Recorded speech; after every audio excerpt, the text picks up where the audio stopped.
Welcome to this deep dive. We're jumping straight into a really critical topic today, post-traumatic stress disorder, or PTSD. That's right. We've got a stack of revision notes right here, What? material designed for medical professionals, and our mission is to pull out the absolute core, high-yield information from these pages to give you a clear, focused understanding. Mm-hmm. We're going to cover what it is, why it happens, who's most susceptible, what's going on in the brain and body, what other conditions might look similar, the whole picture. Yeah, how common it is, the signs, assessment, management. Exactly. And the outlook, potential complications. This is really about getting you the essential facts from the source material quickly and effectively. Exactly. Think of this deep dive as your shortcut to understanding the key points about PTSD Yeah. drawn only from these specific revision notes. We're sticking strictly to the details provided here to make it as high yield for revision as possible. Okay, let's dive right in then. How do these notes define PTSD? What's the fundamental description we're working with? Well, the material defines PTSD as a mental health condition that develops after someone experiences trauma. A really critical point highlighted for diagnosis is that the distressing symptoms need to persist for more than 1 month. More than a month. Okay. Yeah, that's key. And it can emerge at any age following the traumatic event. And the sources give us examples of what kinds of trauma they mean, just to be clear. Yes, they do. Hmm. The notes list examples like accidents, abuse, war, assault, combat disasters, and witnessing violence. These are the kinds of experiences that can be the catalyst. Right. The material also touches on some theories about how trauma leads to these persistent symptoms, which is fascinating. It is. The notes briefly mention a few theoretical perspectives. There's emotional processing theory, which suggests trauma disrupts how fear is processed, leading to sort of abnormal reactions. Yeah. Then there's dual representation theory. This proposes that the way traumatic memories are stored, perhaps differently from other memories, contributes to the symptoms. Different memory types. Yeah. Interesting. Yeah. And the cognitive model emphasizes how a person's interpretation or, negative appraisal of the event themselves or the world after the trauma can maintain the condition. These give different lenses on the underlying mechanism. And alongside PTSD, the notes bring up a related concept, complex PTSD. That's right. Complex PTSD or CPTSD is described as developing after prolonged or repeated trauma. The notes give examples like torture or severe abuse. So not just a single event necessarily. Exactly. And the notes specify that CPTSD includes not just core PTSD symptoms, but also significant issues with affect or emotional regulation, deeply negative beliefs about oneself, persistent relationship difficulties, and feelings of shame or guilt. So extra layers of difficulty. Pretty much. The notes also reference ICD-11 definitions, distinguishing standard PTSD, re-experiencing, avoidance, heightened threat from CPTSD, which adds those layers of affect problems, diminished self-beliefs, and relationship issues. Okay, so that covers the definition and a bit of the how. Moving on, the material discusses the etiology, essentially, what causes it. We know trauma is central, but there's more complexity. Absolutely. The source material emphasizes it's not just the trauma itself that determines whether someone develops PTSD. It's framed as a complex interplay of biopsychosocial factors. Biopsychosocial, so biological, psychological, social. Exactly. So there are biological predispositions, psychological vulnerabilities, and social support or lack thereof, all contributing to the risk profile. Which leads us directly into the risk factors. Yeah. The notes provide quite a list here who is more likely to develop PTSD after experiencing trauma. Yeah, this is a key area for identifying vulnerable individuals.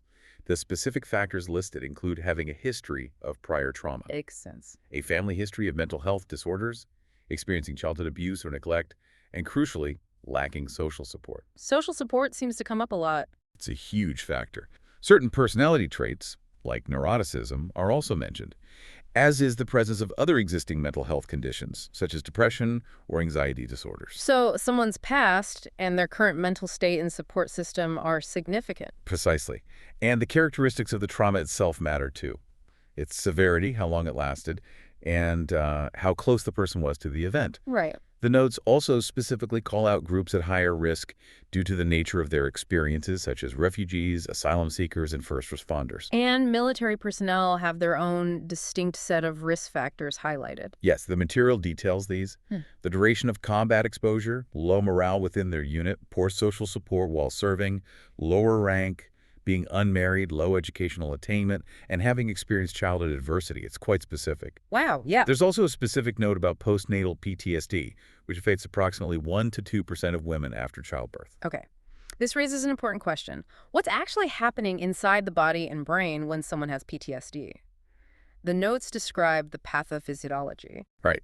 This section explains that PTSD involves a dysregulation of the body's stress response system. So initially, a traumatic event triggers an intense fight-or-flight response, activating the sympathetic nervous system, releasing stress hormones like cortisol. The adrenaline surge. Exactly.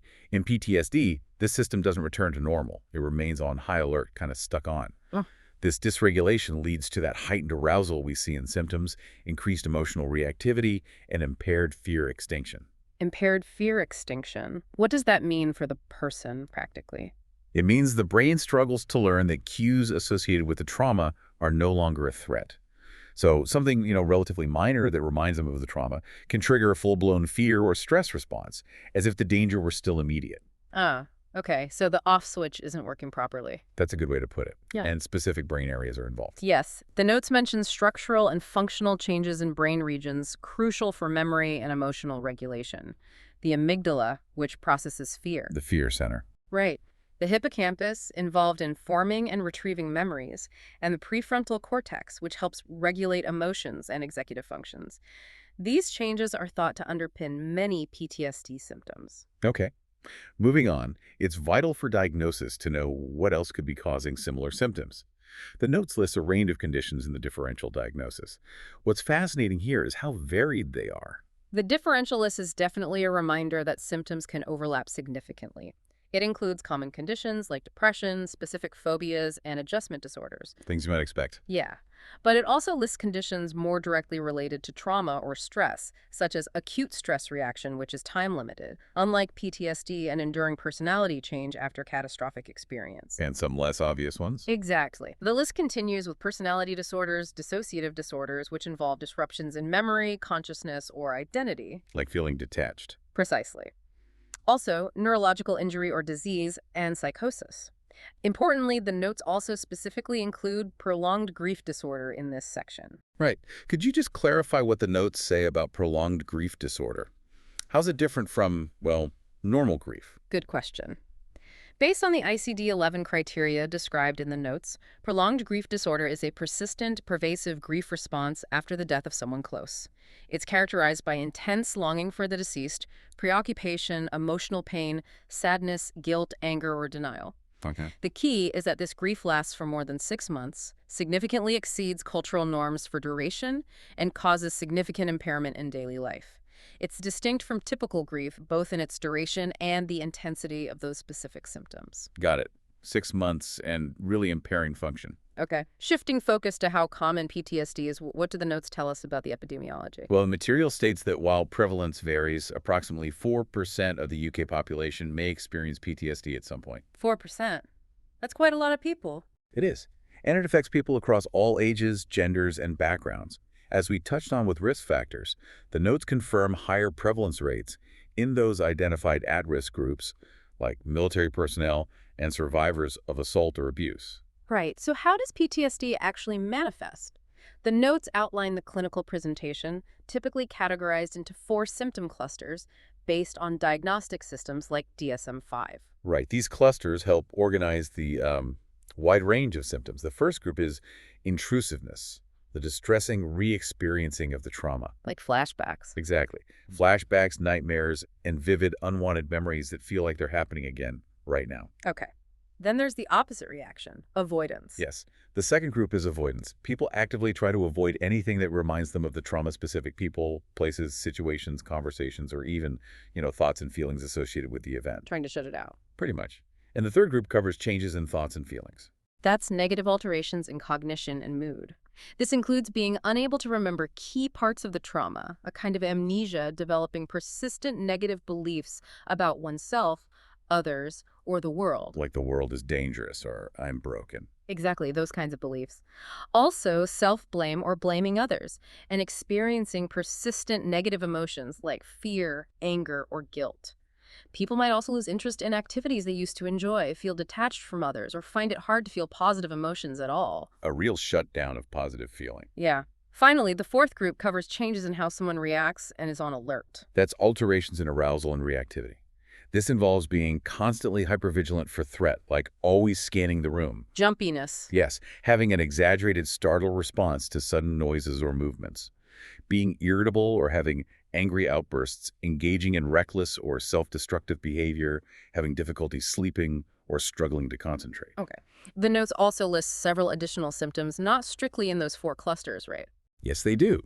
They include emotional numbing, dissociation, that feeling disconnected from oneself, or reality, emotional dysregulation, so difficulty managing intense emotions, interpersonal difficulties. Problems with relationships. Right, a persistent negative self-perception and ongoing nightmares. For children, the presentation can differ, with mentions of repetitive trauma-related play and increased behavioral issues. So it looks different in kids sometimes. It can, yeah. Other associated problems listed are concentration issues, unexplained physical symptoms, co-occurring depression, drug or alcohol misuse, and anger management problems. And just to bring back that key diagnostic timing point from earlier. Correct. The notes reiterate that for diagnosis, these symptoms must be present for a minimum of 1 month. They also point out that a delayed onset of symptoms is possible, sometimes months or even years after the event. Wow, years later. It happens. The material emphasizes that presentation varies between individuals and cultures.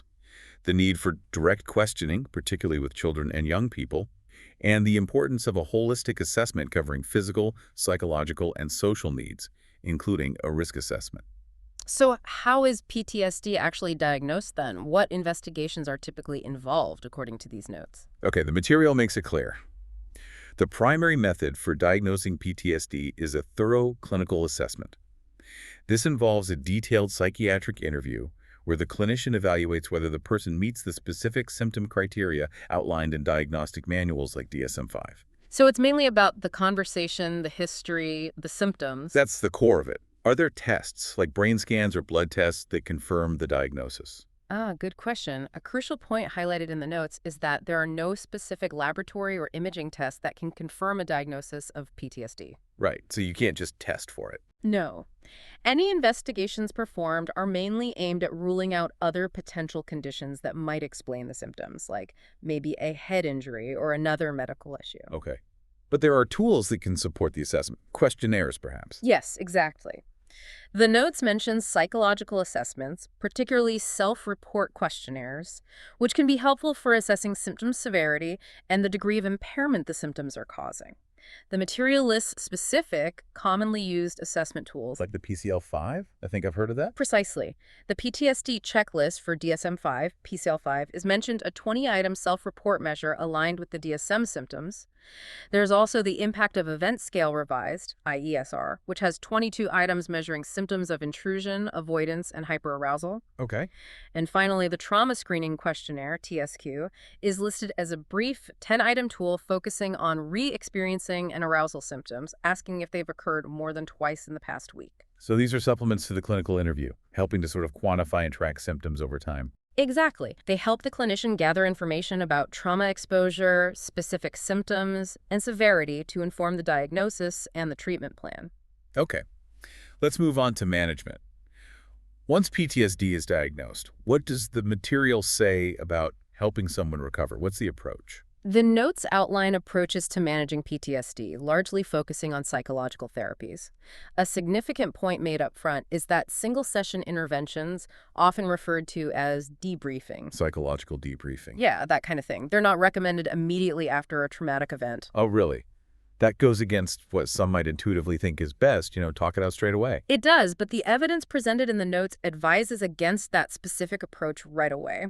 For very mild symptoms lasting less than 4 weeks, watchful waiting might be considered, just monitoring. Okay. The material also specifically notes that military personnel have dedicated access to treatment via armed forces services in the UK. Right, specific pathways there. So what are the main recommended treatments, especially for more significant symptoms? The core evidence-based treatments highlighted are trauma-focused CBT and EMDR therapy. Okay, CBT and EMDR. What about medication? Regarding medication, the notes are clear. Drug treatments are not recommended as routine first line for adults. Therapy first. Generally, yes. If medication is deemed necessary, options include venlafaxine or an SSRI like sertraline. Risperidone is mentioned as an option for severe, complex cases as an augmentation strategy, so added on top of other treatment. Got it. And beyond specific therapies or medications, what about broader support? The notes emphasize providing comprehensive information to the person and their family or carers about typical reactions to trauma, the assessment process, treatment options, and the value of peer support groups. Information is key. Definitely. Advising against exposure to triggers where possible is important. Involving family and carers is encouraged, acknowledging that the trauma impacts them too. That makes sense. Looking specifically at treatment for adults then. For adults, psychological therapies are the first line. Trauma-focused CBT, EMDR, and targeted symptom-specific CBT are recommended. So, tailored CBT. Yeah, pharmacotherapy with venlafaxine or SSRIs. They list paroxetine, fluoxetine, and sertraline are presented as options, particularly if psychotherapy isn't accessible or effective. The notes suggest delaying SSRI initiation until psychotherapy begins, if possible. Interesting. Try therapy first, maybe add meds later if needed. That seems to be the suggestion. Risperidone augmentation for severe symptoms is mentioned again, and gradual withdrawal of medication after a response is advised. For individuals with complex needs, addressing co-occurring issues like depression or substance use is crucial, as is tailoring therapy duration and addressing any barriers to engaging with treatment. And for children and adolescents, is it different? The approach differs slightly, yes. Psychological interventions are again key. Trauma-focused CBT is recommended, with EMDR as an option if there's no response to CBT. Same therapies, but maybe adapted. Presumably. Drug treatment is mentioned only if necessary, specifically paroxetine or mirtazapine, and hypnotics for short-term insomnia. The focus for this age group is strongly on providing practical, social, and emotional support, with particular emphasis on consistent follow-up and ensuring engagement with therapy. Right, support and keeping them engaged. You mentioned EMDR a couple of times. How do the notes describe this therapy? What is it? Good question. The notes describe EMDR, eye movement desensitization and reprocessing, as an integrative psychotherapy using standardized protocols. It involves bilateral stimulation. Bilateral stimulation. Yeah, this can be eye movements like following a finger or tapping or sounds alternating between ears while the person processes traumatic memories. Oh. The stated goal, according to the material, is to facilitate faster distress reduction related to those memories. Okay. It's noted that EMDR should only be conducted by therapists who are properly trained in the method. Right, needs specific training. Okay. Moving towards the likely path for someone with PTSD, what does the material say about prognosis? What's the outlook? Well, the notes indicate that the prognosis for PTSD varies considerably. Several factors influence the outcome. The severity of the initial trauma, the level of social support available to the person. Their social support again. Yep. Whether they have other co-occurring mental health conditions, and critically, whether they receive timely and adequate treatment. So getting the right help quickly matters a lot. Hugely. And without treatment. The material suggests that without effective management, symptoms can persist for a long time, potentially becoming chronic, significantly impacting daily functioning and quality of life. With help. With timely intervention and effective treatment, the notes highlight that individuals can experience significant symptom reduction, improved quality of life, and increased resilience. However, There's always a however. well, the material also cautions that there's individual variability in outcomes, long-term prognosis can differ, and there's a risk of symptom relapse. Ongoing monitoring and support are emphasized as crucial. Okay. The notes also briefly touch on prevention strategies. Anything conclusive there? It's a bit mixed, according to these notes. They mention that certain interventions like CBT and stress hormone-targeted medications have shown effectiveness in preventing PTSD in specific groups of survivors immediately after trauma. Specific groups? Yeah. However, the notes state that the evidence for the effectiveness of early clinical interventions generally is uncertain, and specifically for debriefing sessions after childbirth for preventing postnatal PTSD, the evidence is equivocal, meaning it's not clear if it helps or not. So no magic bullet for prevention just yet. Seems that way based on this material. Finally, bring this all together. What happens if PTSD is not treated effectively? What are the potential complications listed in the notes? This sounds pretty serious. It does. The notes list a significant and concerning range of potential complications from untreated or inadequately treated PTSD. These include chronic distress, severe impairment in social and occupational functioning, and significant difficulties in relationships. Affecting work, family, everything. Absolutely. There's a heightened risk of substance abuse and engaging in self-destructive behaviors. And the risks extend to other mental health issues. Definitely. The material notes an increased risk of developing other mental health conditions, most commonly depression and anxiety disorders. What about physical health? Is that mentioned? Yes, physical health problems are also listed as complications. These include an association with drug or alcohol abuse, which obviously has physical consequences, but also unexplained medical problems like musculoskeletal pain, cardiorespiratory symptoms, and gastrointestinal issues. Wow, the body really keeps a score. It seems so. Importantly, the notes highlight an increased risk of cardiovascular disease, particularly in older patients with PTSD. And the most serious risk mentioned. The notes include an elevated risk of suicide as a critical potential complication. Overall, untreated PTSD can lead to substantial challenges in daily activities and interpersonal relationships, profoundly reducing a person's quality of life. That's a really comprehensive picture drawn directly from these revision notes, covering everything from the core definition and potential theories right through to the wide-ranging and serious complications of untreated PTSD. Yeah, we aim to pull out the high-yield details from these notes, providing you with a structured understanding of PTSD as presented in this specific material, which, can be really valuable for revision. Definitely. Thinking about that complex interplay of biological, psychological, and social factors that contribute to PTSD, and seeing that extensive list of potential complications affecting everything from mental and physical health to relationships and daily life, it really underscores just how critical it is to recognize and address this condition with tailored support. It really does. It highlights the profound impact trauma can have and why understanding these mechanisms and management approaches is so vital. Absolutely. So if you're listening and perhaps preparing for medical exams or just want to test your knowledge on this topic and others, remember there are resources available.